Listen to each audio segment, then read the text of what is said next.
Let's start.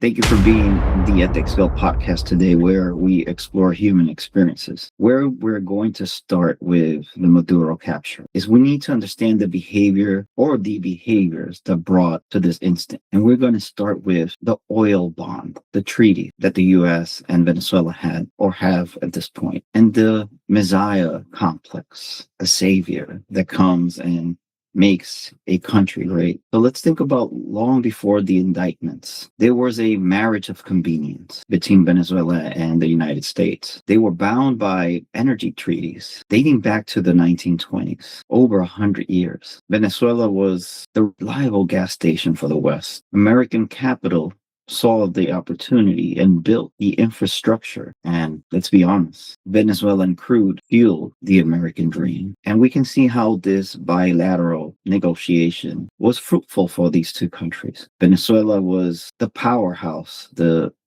economy of South America and lived a lavish life, including many immigrating to Venezuela.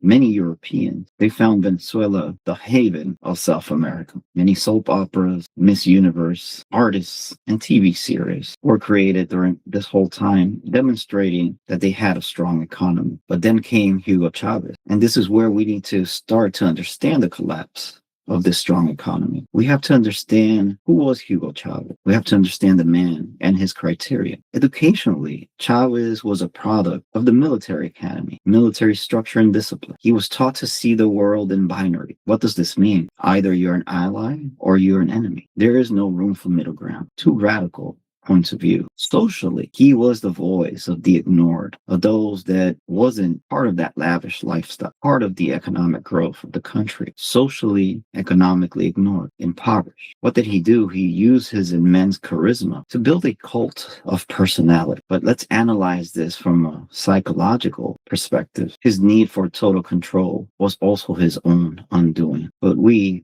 should ask ourselves, what was the need of this total control over a country and over its people? Let me give you an example of what happened in 2002. He fired 18,000 oil experts during a national strike. What did he do? He replaced merit with loyalty for those that align with his political view. Remember, Chavez only saw black and white, either enemy or ally. Let's think about what the impact was to the company.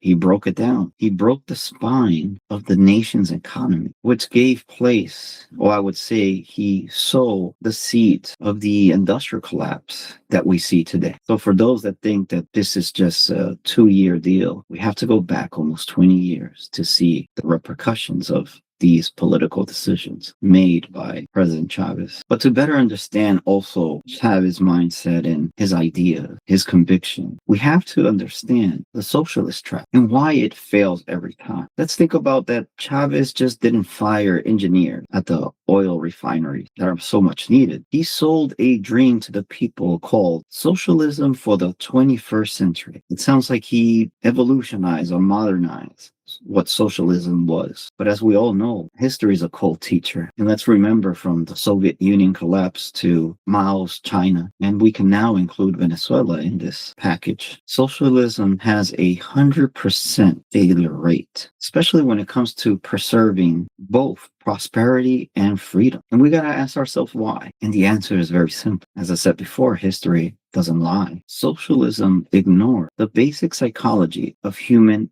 incentive. We also have to understand that socialism relies on a central authority, a ruler to plan and make decisions for the lives of millions without knowing their real needs. I believe the economist Hayek warned us that this was the road to serfdom. Because let's think about it. When the state controls the bread, the state also controls the person. It controls the basic needs of a human being. Also by nationalizing thousands of private businesses, the regime destroyed the very competition that keeps the prices low and yet the shelves full. It's a system that takes advantage of those in need, the most vulnerable, by simply promising free good, but the price is always their agency. This this model destabilizes the economy. Eventually, the money runs out. Those in the elite social system, they stay rich, and the poor are left with nothing but a ration card and a portrait of a leader, similar to what the Dominican Republic lived through Trujillo's dictatorship. Will you trust a central authority system? Do you believe they will know what your needs and the needs of your family are? Let me know what you think about this question. And now we have to think about what happens next, right? Because now it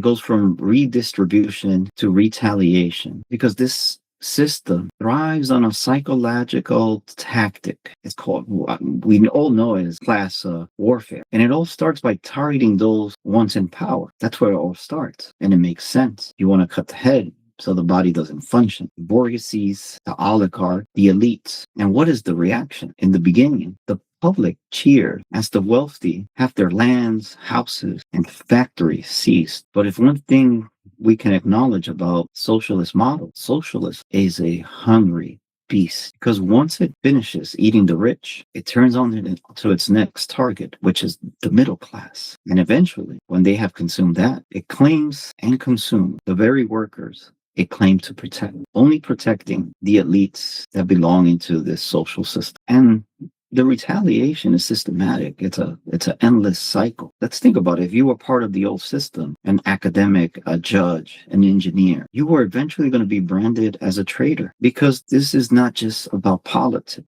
It's about the total erasure of any independent social pillar. By destroying the old power, the regime ensured that there was no one left to check the new power. Social structure depends on not having any sort of opposition. And this is a cycle of resentment that turns a society against itself until the only thing standing is the dictator seen as the ultimate hero. And as Machiavelli said, it's better to be feared than loved. Now that we understand Chávez's social mindset and ideals, let's also understand the rise of Maduro and the narco state. So when Chávez died in 2013, he left the throne to Nicolás Maduro. And we have to view it as if Chávez was the visionary soldier. Maduro was the bureaucratic enforcer. But who was Nicolás Maduro before taking this opportunity from Chávez? He was a former bus driver and a union leader, a syndicalist, we could say. And we can see in Maduro's behavior that he lacked Chávez's formal polish, which translated into a deep defensive insecurity. He compensated with a more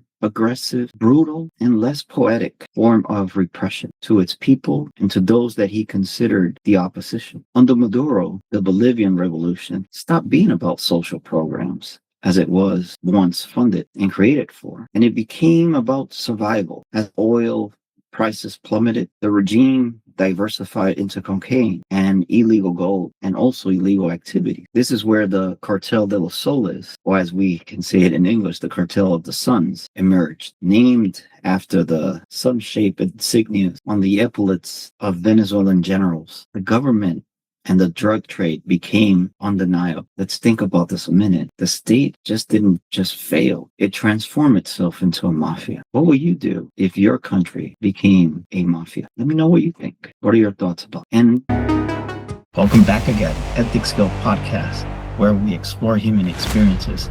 And if you haven't subscribed yet, do not forget our campaign. We are committed to transform your subscriptions into pro bono programs for mental health, so you can free somebody's mind from their traumas and help them heal just by subscribing. Very simple, and it costs absolutely nothing. Help us through this campaign, and we just want to pay forward, not only to our viewers, but for those that can't afford mental health services. Just remember, the statistics are real. Only 4 out of 10 Americans can afford mental health services. So help us change that. Hopefully, we can move the statistics and perhaps move it from 4 to 5 out of 10 people have good mental health services. Let's start.